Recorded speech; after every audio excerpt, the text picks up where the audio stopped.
Denial to the End. Written by Benny Bean. Princess Luna, the Keeper of the Night, kept a quick pace along the darkened halls of Twilight Castle. She was alone, and for that she was thankful. She didn't want any pony else to see this. Her ears perked up in alarm as a sound echoed across the marble royal halls of the dark castle, protected in her moonlight. A wail, a cry of deep pain. She increased her pace. Her heart rate jumped as her ears fell in growing unease.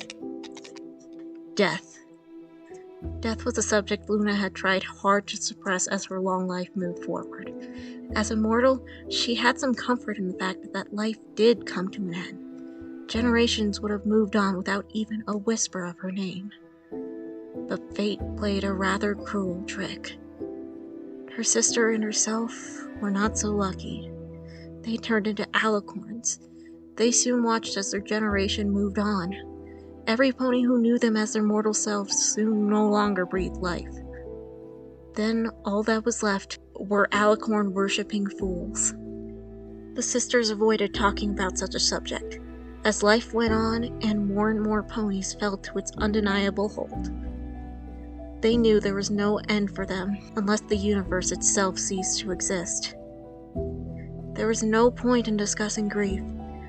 They had already said all that could be said by the time 200 years had passed in their reign. Until Nightmare Moon, of course. The first time she was defeated, Luna awoke on the moon. She felt it was confirmation alicorns were doomed to live in immortality. It was a soul-crushing realization. Then, 1,000 years passed. She returned to Equestria, fueled by rage, fueled by the need to exist, to be known even. Then, when the elements slammed into Nightmare Moon, she experienced something she never thought she would. Death. For a few blissful moments, the elements dug into her body, ripping it apart in light. She felt pain, followed by nothing. Nightmare Moon was dead. Strangely enough, she had only felt that sensation once before. Only once, when she became an alicorn. Then, her mind was put together, her body once again being her own as her eyes flickered open to a damaged castle. Pain slammed into her, reminding her of who she was. Now, as she moved along the halls of Twilight Castle, she couldn't ignore death. It was coming for them all. It already got her sister. Hence, the deep sobbing up ahead. About a year and a half before, the Crystal Empire came back, followed by Sombra. Her sister sent her student and her friends to the Empire, with complete confidence that she would pass the test. Twilight panicked, but went ahead anyway, to ensure she saved an empire and passed the test. Luna wasn't quite sure what occurred during those days. Something about a festival, a fake crystal heart, and then finally a spark of hope when they found the real one in the tower. After that, according to the official report, Twilight became trapped up there. Spike attempted to grab the heart, but it fell off the side of the tower just as the shield protecting the city fell. Princess Cadence didn't have the strength to move anymore from her spell. Twilight's brother galloped to inform guards to fight for the city, for their freedom. Twilight's friends scattered between staying with Cadence, calming down citizens, or fighting however they could. It didn't matter in the end. King Sombra snatched the tumbling heart right out of the sky. Soon, everything was the way it was 1,000 years ago. Through a miracle, Twilight, her friends, Shining Armor, and his wife Cadence managed to escape before they could be taken captive once again, and then headed to Canterlot. Twilight knew she failed. Well, failed is a strong word, but that didn't stop the young unicorn from crawling into a ball through endless panic attacks on the train back, from saying it despite everyone's insistence it wasn't her fault. Sometimes the enemy is just too strong. When they all returned, Twilight couldn't even look her mentor in the eyes. Princess Celestia couldn't look down at her student either. Both of their thoughts were clouded by grief. rage at themselves, at Sombra, and deep pain for the whole event. Twilight requested she be transferred back to Camelot, to stay secluded and alone for her failure, with the expectation Celestia would drop her as her student. Celestia couldn't give the order to fulfill such punishment, as she and Luna knew fully well she did not deserve that. But Celestia also couldn't ignore it either when the History of Equestria's Preservation Board came to finally demand a stained glass window in the main hall to the throne room of the responding tragedy that was the Crystal Empire's return. She and Luna argued with the board for hours against it, but in the end, they could not deny that it was a large piece of history they couldn't ignore, especially since all combat reports from the edge of the border were reporting that a war was brewing. So the window was commissioned, followed by the unveiling a week later. Celestia invited as few ponies as she possibly could. She made sure Twilight and her friends didn't have to see it, at least for now. By the end of the week, King Sombra declared war. It was all the press could talk about, all any pony could talk about. Twilight shut herself away with loyal Spike on her side in her old observatory. Not even her friends could convince her to return to Ponyville. Months started to pass, and her sister's guilt grew more and more as the casualty reports came in. The sisters briefly considered sending the Elements of Harmony once again to try and use their ancient power, but Celestia wasn't sure the idea could work. Twilight had locked herself away for months, sending Spike out for essentials and to shoo off the attempts of her friends to bring her home. Meanwhile, Celestia hadn't been able to find a way to help the young unicorn, despite her years of knowledge. So she allowed her guilt to drown her words, to become a shell of herself, that soon moved through the halls of Canterlot with barely a glance to any pony but Luna. Then, suddenly, she was gone one night. She took her armor, hidden deep inside of the catacombs. She left a simple note for Luna to not worry. She was headed to the front lines of the war. Luna wanted to be in charge, but not like this. Ruling alone was Nightmare Moon's plan, not herself. And yet, here she was. A week later, she stood on the throne, hearing from one of the top generals of the equestrian military, when suddenly she felt as if a part of her soul was ripped out. She gasped for breath as the general looked up at her with concern. Suddenly, the whole world felt wrong. About an hour later, she received a scroll from Cadence as she paced her balcony, becoming increasingly worried about the sun failing to rise from the north. The scroll, laced with shed tears, recounted a short story. They retook the Empire. Cadence and Shining managed to get the heart back to its rightful place as Celestia battled Sombra in the throne room. Of course, it was too late. King Sombra slammed a sword with corrupted dark magic straight into Celestia's heart. The poison spread quickly, just as the heart was placed on its pedestal. Her sister was dead. Dead! Even Alicorns had their limits. The news spread like wildfire. By morning, her death was already being written in the newspapers. Ponies demanded answers as to what had happened. How could an Alicorn die? The first thing Luna did was fly over to an observatory and knock softly on the door. It opened a crack to reveal Spike, looking up at her with a sad but tired smile. Hi, Princess Luna. Spike said before confusion crossed his face. He was probably wondering why she was there when a new day needed to be started, or why her eyes were bloodshot with tears. Hello, Spike. I must speak with you and Twilight. Luna replied, her voice shaking from pain. Spike nodded silently before opening the door a little more to allow her inside.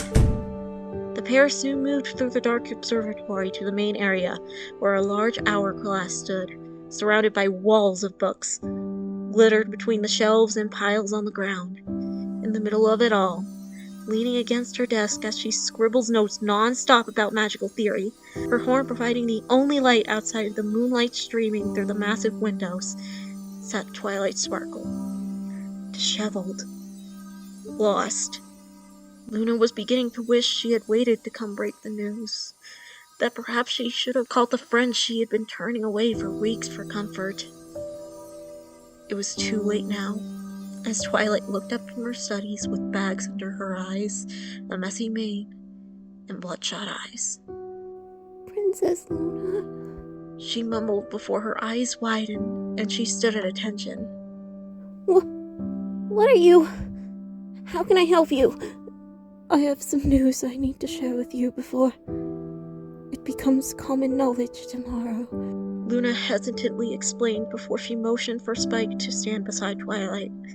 Twilight began to tremble. She assumed her life as a student had finally come to an end. In reality, it was much worse than that.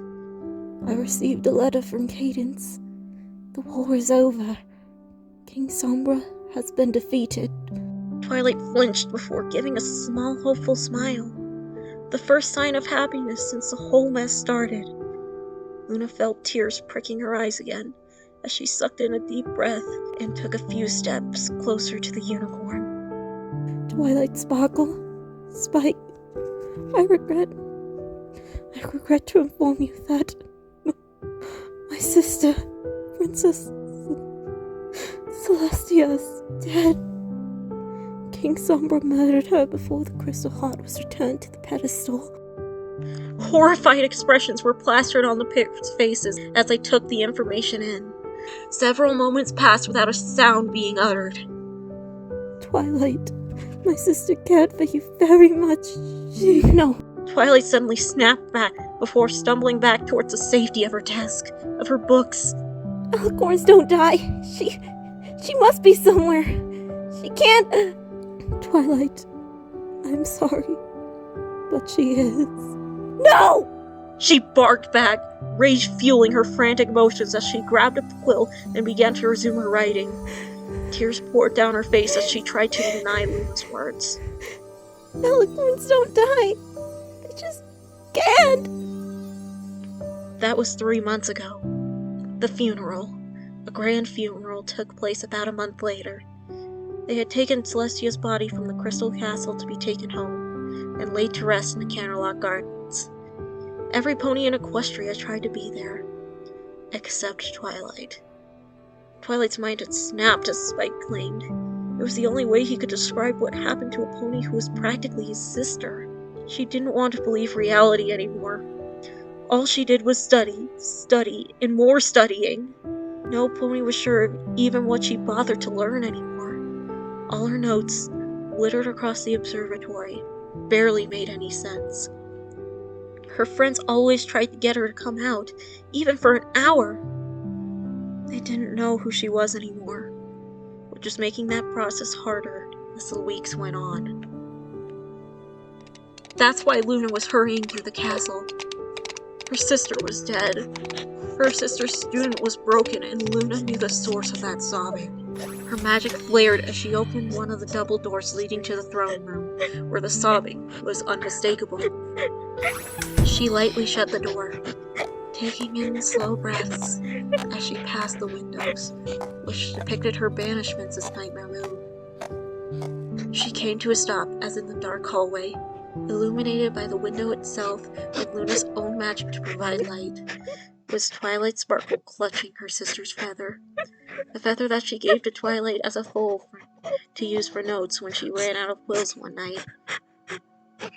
As Luna's eyes adjusted to the scene, she looked up at the window depicting the return of the Crystal Empire.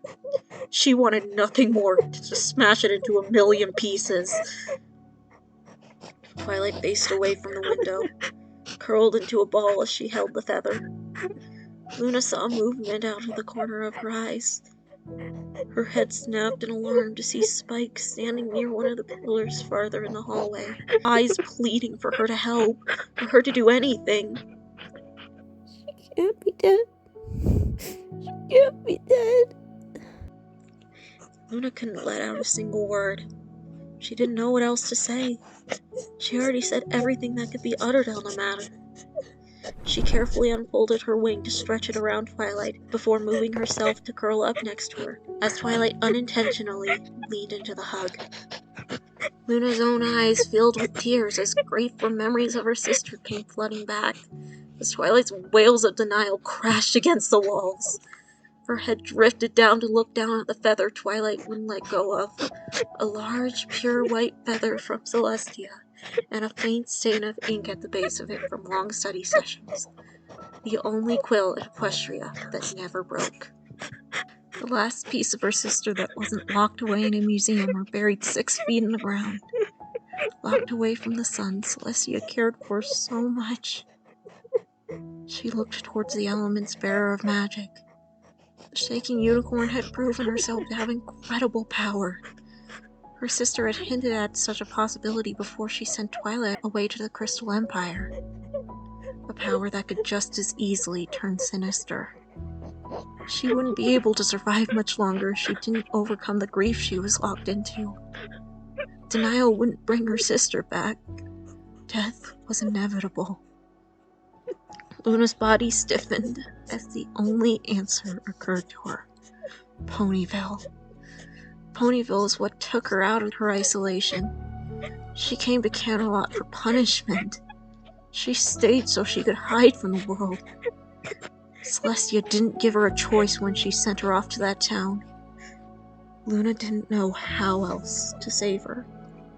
She gulped before nudging the unicorn. Twilight looked back at her with exhausted eyes, cheeks stained with tears from weeks of grief. In the morning, I will be issuing a direct order for you and Spike to return to Ponyville, your home, Luna whispered. Twilight's expression crossed between anger and fear as she processed her words. No, I can find a way to fix this! Twilight! Luna barked, causing Spike and Twilight to flinch. My sister is dead. She was buried in the Canterlot Gardens among the heroes who protected this land. I may be an alicorn, but death comes for us all. But it's not as if she never existed. She left this land, this country to thrive for generations to come. A land we must protect, or we would be throwing away what a beautiful piece she left us. Twilight lowered her head, ashamed. She sent you to Ponyville for a reason. You were her student for a reason.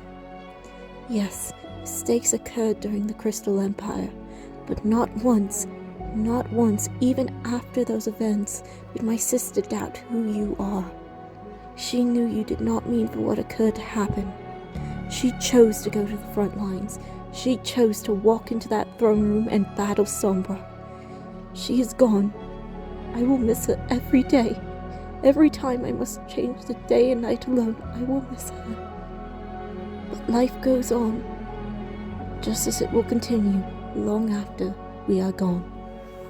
Spike took a step towards the pair with a small smile of hope, as Twilight's eyes poured with tears again, as she wanted to deny again, pleaded with her silently to give her any hope that the Sun Alicorn wasn't gone. But when she was met with Luna's own heavy silence as an answer, they both knew denial was only making the matter worse. She couldn't fix it with a time spell. She couldn't rewrite reality, and she certainly couldn't resurrect the dead. I miss her. Twilight choked out with a strangled sob. Luna pulled her closer as her eyes fell to the other windows surrounding them. Twilight began to quiet down as her eyes widened, and she looked up to the older Alicorn with alarm. What are you going to do now? Luna had been trying to avoid that line of thinking since her sister's death occurred. Her only family left alive was dead. She didn't have the kind of relationship her sister did with Cadence. She felt alone. She felt disconnected. I will continue with my duties. I will do my best to fulfill what my sister wished for Equestria, which includes her faithful student. Once you recover, Luna replied softly. Twilight nodded. Her eyes were as uncertain of the future as Luna was. But for now, that didn't matter. My sister wouldn't want this. She would want us to move forward towards a brighter future. which is why you must return to Ponyville. Perhaps visit your family once more before you leave? Twilight sucked in a deep breath and swiped her hoof over her eyes before glancing towards Spike. Does that sound like a good plan, Spike? I'm sure Shining Armor would like to see us before we go. Spike nodded slowly with a smile. Twilight couldn't help but chuckle through the tears. Where the wind stands still, there's an emerald hill, and I'm standing here alone. Where the dark trees bow to the higher ground, where the grass has never grown. Where it's dark and cold, and the scattered stars are the only light that I know. Oh, but they tell me that I'm home, and so I'm standing out in the moonlight. If you follow me, I'll follow you. Standing out in the moonlight. Wow, if I had a nickel for every time I did a fan work involving a fan story for MLP involving Somber Winning, I'd have 2 nickels, which still leaves me broke as hell, but it's weird the inspiration happened twice. On the next upload, you all heard of Rainbow Factory, but what if that moral times 11? Up next is my MLP Dystopia AU. Not to be confused with my MLP Dattopia AU. Personal Lockdown episode 5 will take a while. Those take a while to make.